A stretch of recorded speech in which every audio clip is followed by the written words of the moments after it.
Hello. Um, I'm not sure if the sound is working, but welcome to my live stream where I will be talking about things that I learned from books. Hold on, let me just set this up.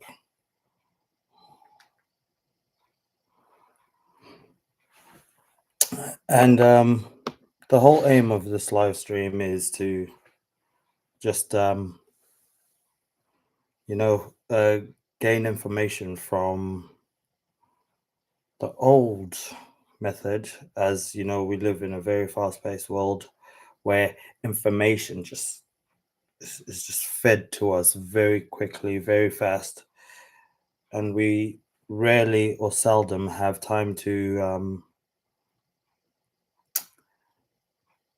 digest some of the things that we are ingesting. Whether it be here on YouTube or whether it be on other platforms, other social medias. And I feel it's absolutely necessary or vital to remember and go back to the old way of doing things where we get our information from books. Now, I've recently amassed a lot of books, which I still am to read, and hopefully I will go through them with all of you. And yeah, hopefully we'll get some sort of enlightenment, some sort of joy from going through the books. We'll get some sort of knowledge, and things that will help us progress and go forward, in this life that is seemingly getting ever so fast paced. And, we've got an information overload. But books hold the answers, and we seldom have time to read. But I will take the time to read with you and to go through things as much as possible. You're welcome to, share your thoughts, share your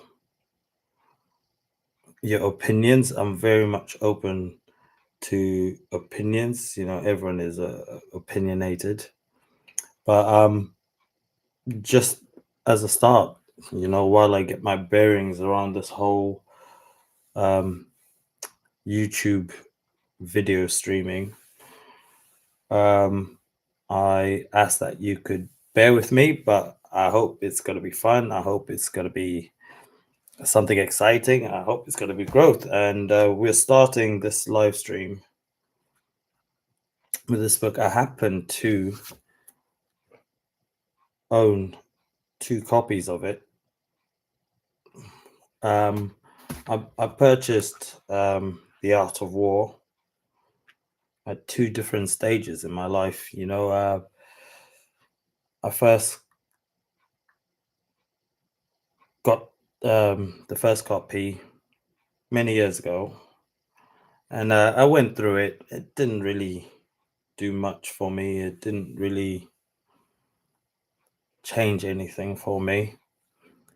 Um, Maybe it's because of my mental state that I was in at that time, but I I feel like I need to go through it again. You know, just to just to see what sort of impact it has on my life and on the decisions I make, and the next movements that I make. And it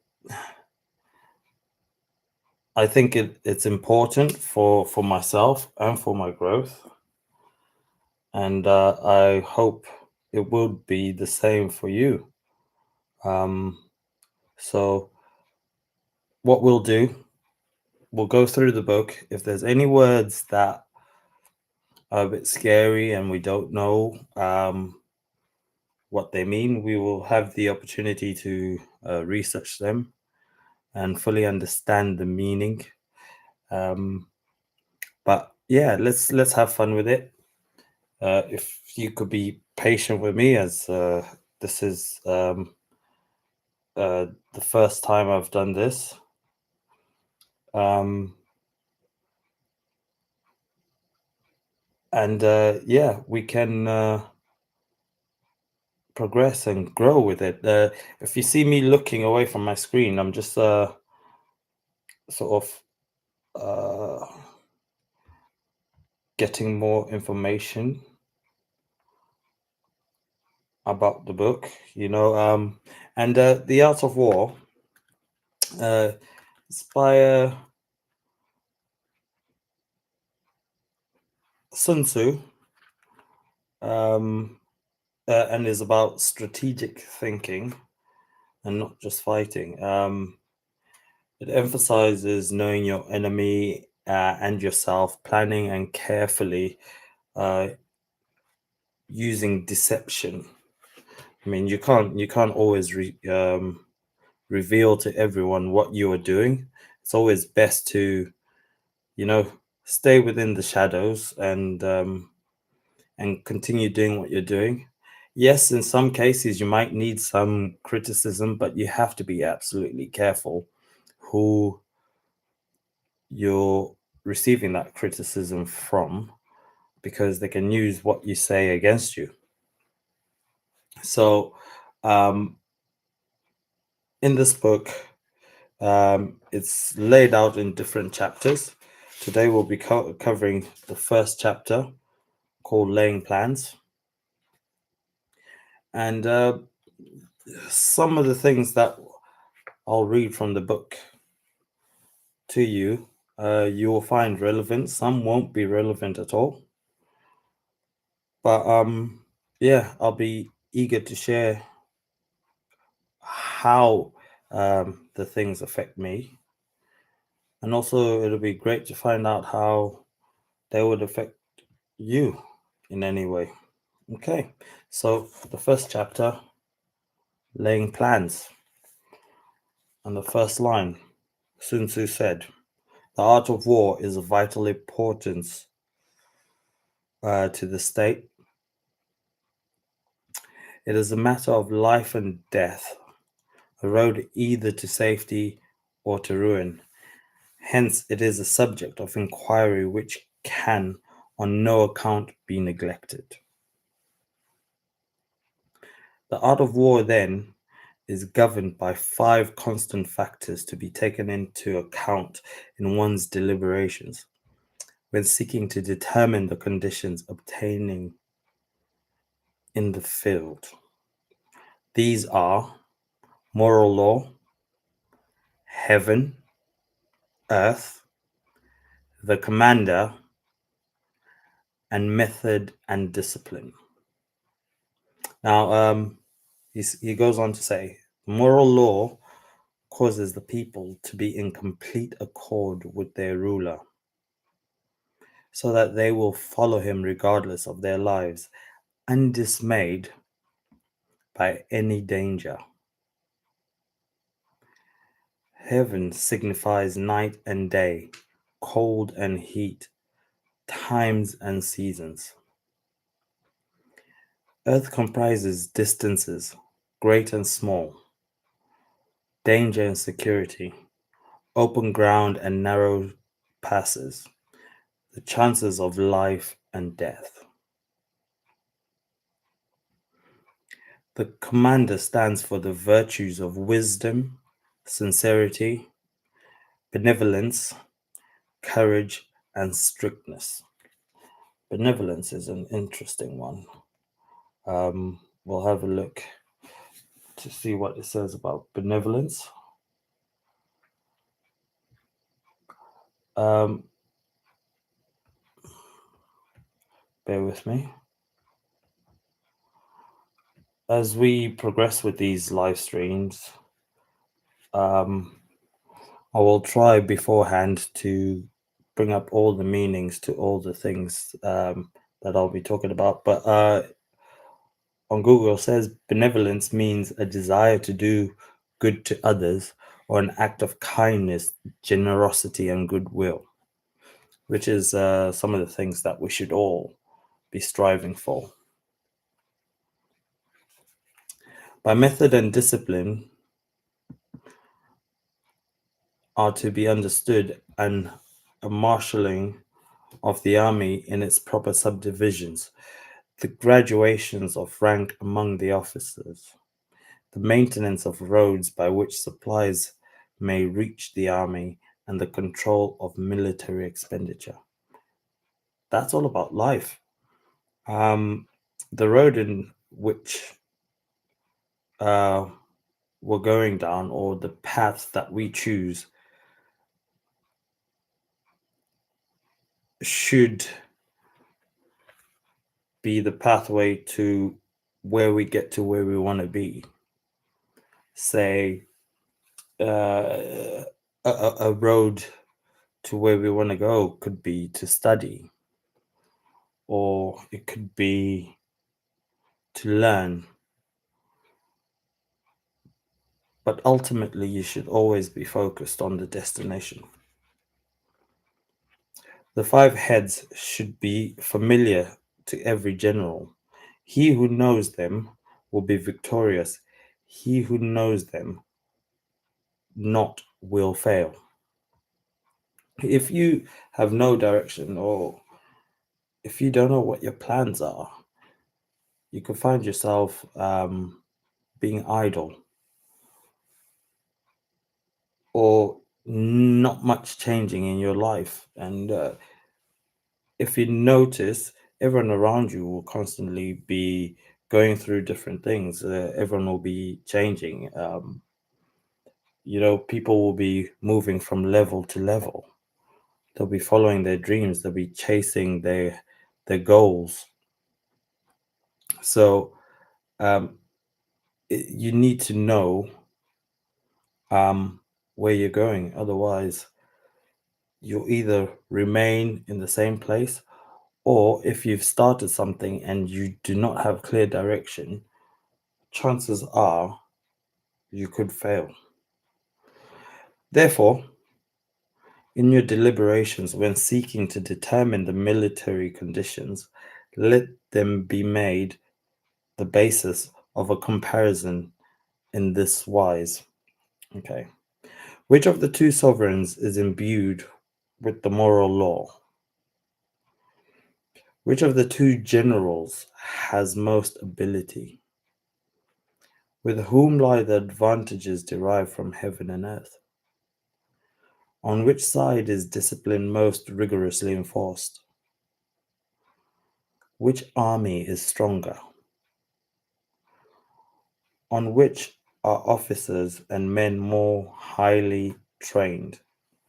And which army are there greater constancy both in reward and punishment? By means of these 7 considerations, I can forecast victory or defeat.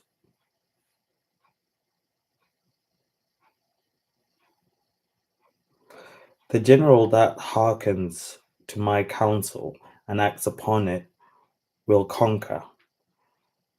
Let such a one be retained in command. The general that hearkens not to my counsel nor acts upon it will suffer defeat. Let such a one be dismissed. While heeding the profit of my counsel, avail yourself also of any helpful circumstances over and beyond the ordinary rules. According as circumstances are favorable, one should modify one's plans. All warfare is based on deception. Hence, when able to attack, we must seem unable. When using our forces, we must seem inactive. When we are near, we must make the enemy believe we are far away. When far away, we must make him believe we are near. Don't tell anyone what you're doing. Hold out baits to entice the enemy. Feign disorder and crush him. Feign, that's an interesting word. Let's see what feign means. Feign,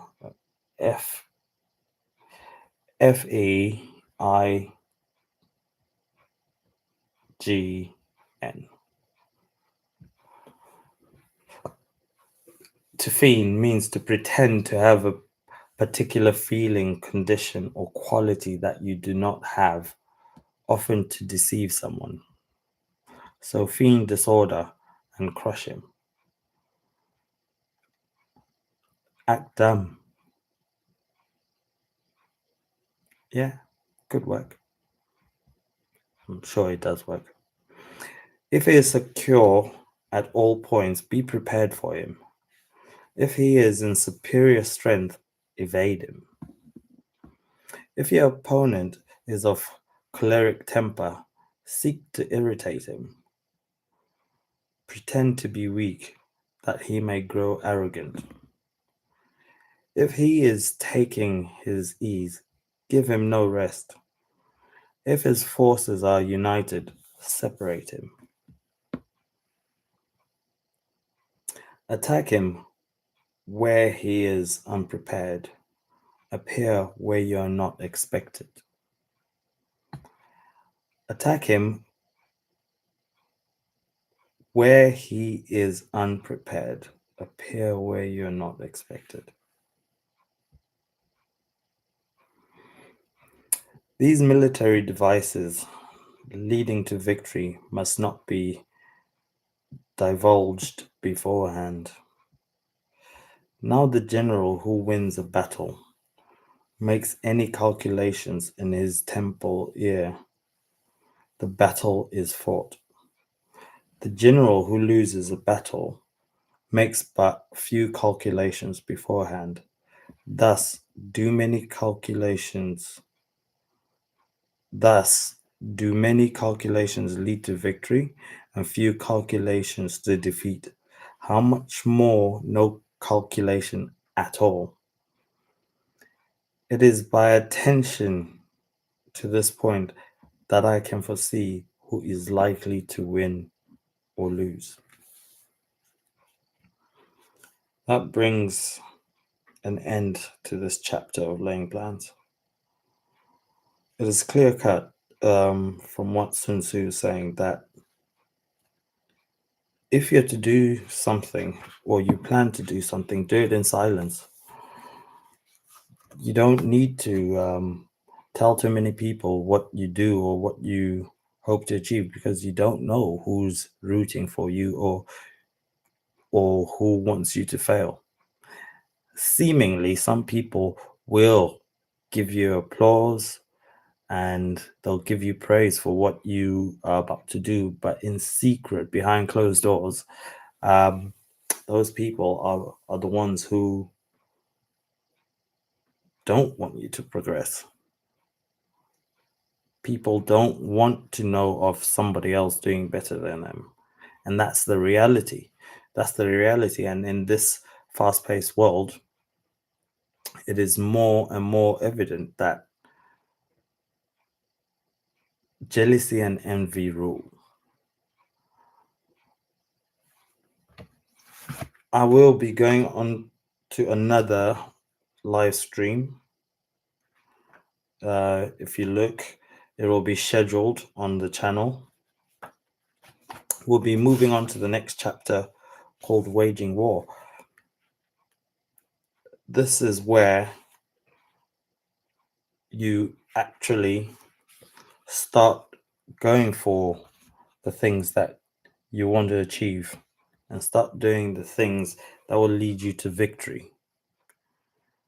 But with all that's been said, I wish everyone all the success. If there's anything I haven't stepped upon, feel free to let me know. the channel will be more structured. The live streams will be more detailed. I too am learning from the books, and I'm hoping to grow from the information that I'm reading. So bear with me. We're all on this learning curve. But like I said in the description, I'll do the reading so that you don't have to. But if you would like to, you could too. Get yourself copies. I just purchased off Amazon. And we can go through them together, follow them word for word. And I'm always open to any input. But I thank you for taking your time to listen to this. And I hope to see you on the next live chat. Thank you.